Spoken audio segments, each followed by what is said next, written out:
Welcome back everyone to Ludus Infinium. Today we're going to do a shorter lore video. We're going to pick up where we left off with the Thousand Sons, and we're going to cover what happened to them after going to the planet of the sorcerers. I will be excluding major battles. I will probably either A, give them their own video individually, or do a video dedicated to the major battles of the Thousand Sons. That being said, if you liked the video, leave a like, show some love. If you don't, leave a dislike. Let me know what I can do to make it a little bit better for you. But let's get into it.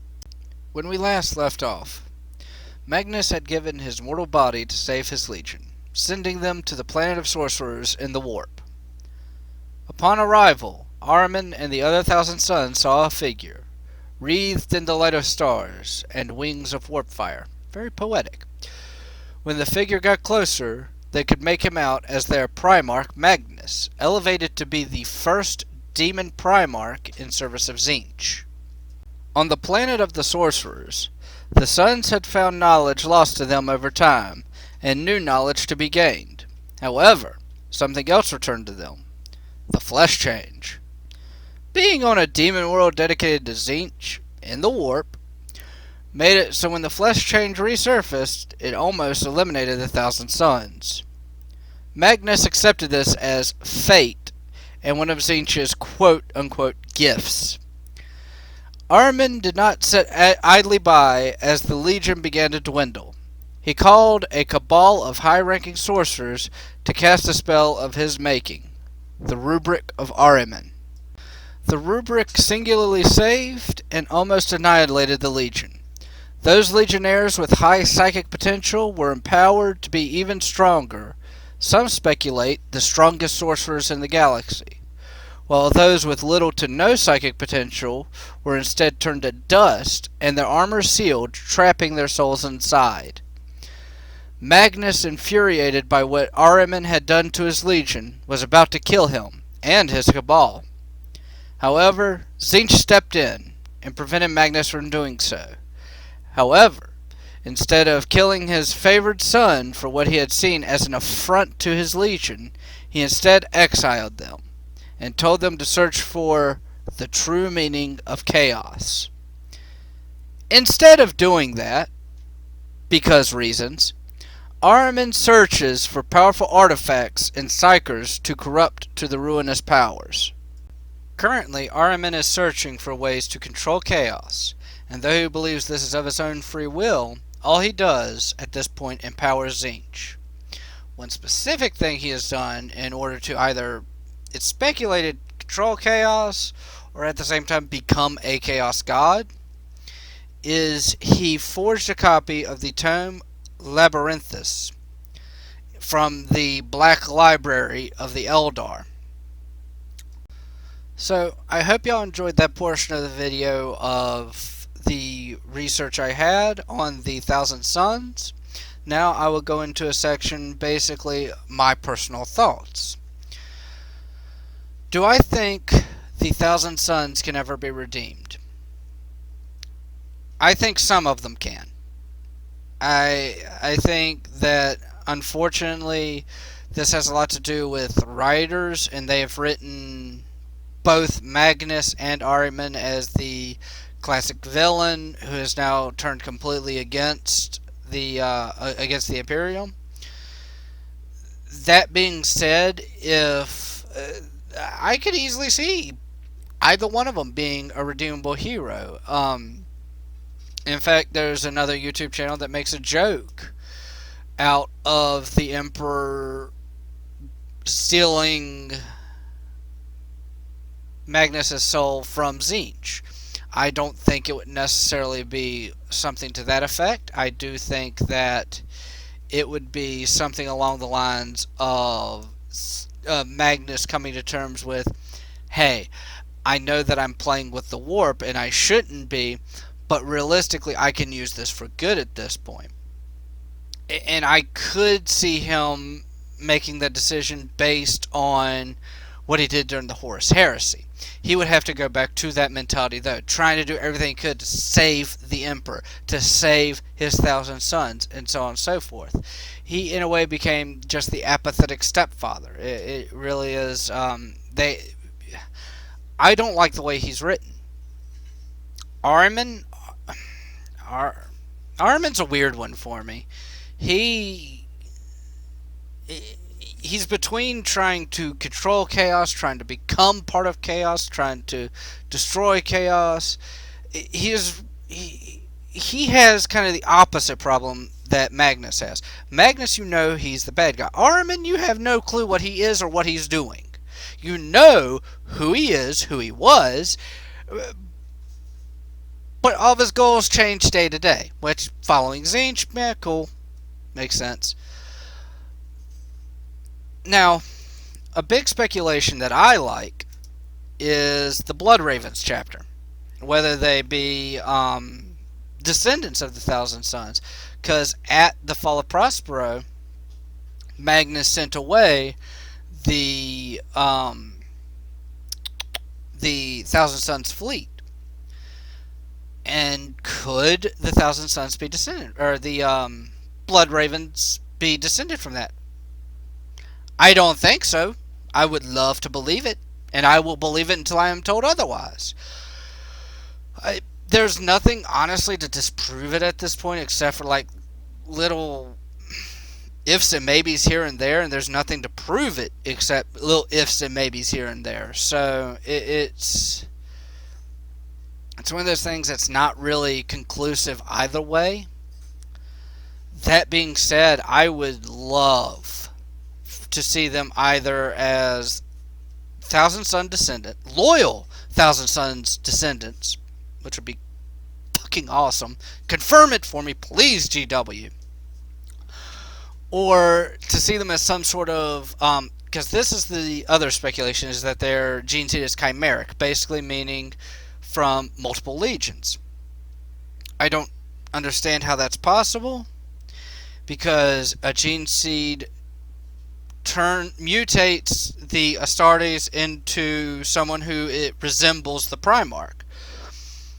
And if that's the case, if you have chimeric, let's say, for instance, you have Thousand Sons gene seed, and for just shits and giggles, you have Night Lord gene seed, because those two would mesh really well.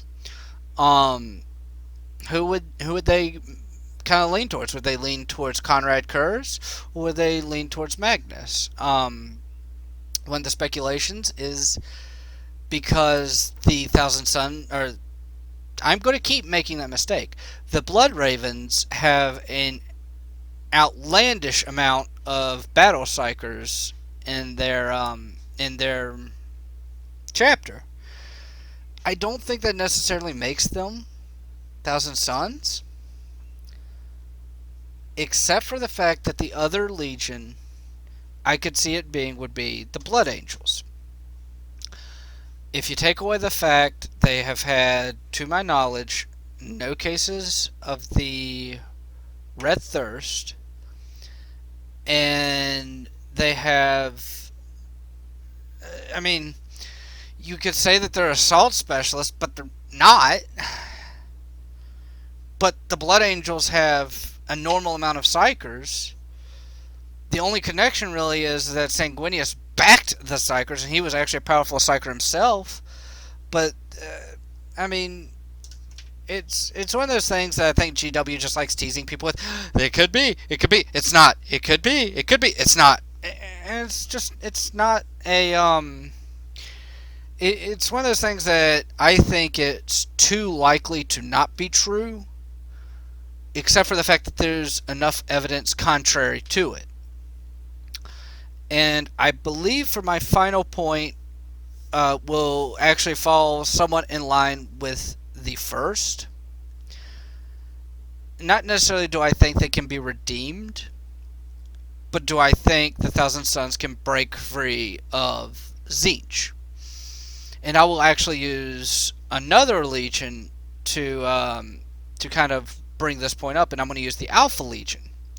Alpha Legion have some of the best and worst writing across the board, and this is agreed upon by everyone who's read about them. They either have really great writing or just kind of like, It's a plot point. Fix it. And that's what they're there for. That being said, one of the best examples I love that I've heard of the Alpha Legion being loyalists, but being quote-unquote closet loyalists, is the Siege of Rex. They sacrificed thousands upon thousands, possibly upon millions of traitors and renegades and even other Astartes for what was, in the end, kind of a pointless cause. So they brought many casualties. Do I think the Alpha Legion are loyal? I think some of them are. I think they fight against both the Imperium and against Chaos. I think they fight for the original ideals of the Emperor, which the Imperium is not in 40k. That being said, do I think the Thousand Sons can break away from Chaos in a way similar to the Alpha Legion? If they do, I would be seriously shocked. And this is because the Alpha Legion really didn't necessarily turn to Chaos. They just followed Horus until they realized, this doesn't seem right to us. We'll fight everyone, but we will secretly help you guys. It's kind of like on the outside, we're helping this group, we're helping A, but realistically we're fighting A and B. And I think that has a lot more to do with, again, their writing, and that they basically become their own plot point. Whereas with the Thousand Sons, where they did completely fall to Chaos, even though they were forced into it, I would be seriously surprised if they could break away from Tzeentch. That being said, I would love to see it. I would love to see an arc where Magnus and the Thousand Sons, and this would be really what it is, overcome fate. That would be really cool. Now, it's been done to death, I know, but that would be cool. Actually, I do have one more point I'll make, because I love this argument. A lot of people, I would be in the group of, a lot of people would claim that I'm in the group of Magnus did no wrong. I don't think so. I think Magnus screwed up. And the reason I think this is because he even admits it. He's like, yeah, I done goofed. And when he did that, that's when he let Prospero fall. He knew he was in the wrong. So it's not that he didn't do wrong. It's that he had good intentions. It's like the old saying, the road to hell is paved with good intentions. And that's really what it was for him. He just wasn't building a road. He was building a highway. And he got there just about as quickly as he would on a highway. And I mean, it would be cool. It would be really cool to see them fight back and overcome fate. I don't see it happening. But anyway, that's it for the speculation part of the video. Thank all of y'all for watching. If y'all made it this far, again, if y'all liked, leave a like, show some love. Let me know what y'all liked about it. If you don't like it, give me a dislike. Let me know what I can do to make it better for you. If you like the speculation at the end, let me know that, because this is something I'm trying, because I didn't realize that this video would be quite as short as it was. And, you know, I'll see y'all tomorrow.